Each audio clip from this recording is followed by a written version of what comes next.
ఓయ్! ఒకటి గుర్తుపెట్టుకో. మన జీవిత ప్రయాణంలో ఎంతోమందిని కలుస్తూ ఉంటాము.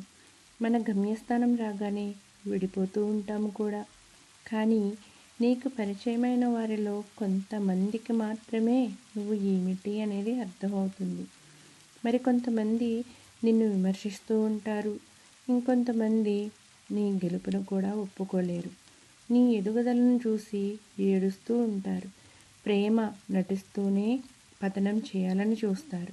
ఎవరు ఎలాంటి వారైనా తిరిగి నీ ప్రయాణం ఒంటరిగానే మొదలవుతుంది. రక్త సంబంధాలు కూడా నీ బాగు చూసి వారు లేని రోజులివి. అందుకే ఎవరినీ అతిగా నమ్మకు. ఎప్పటికీ నిన్ను నువ్వు కోల్పోకు. ఓయ్! ఒకటి గుర్తుపెట్టుకో. మన జీవిత ప్రయాణంలో ఎంతోమందిని కలుస్తూ ఉంటాము. మన గమ్యస్థానం రాగానే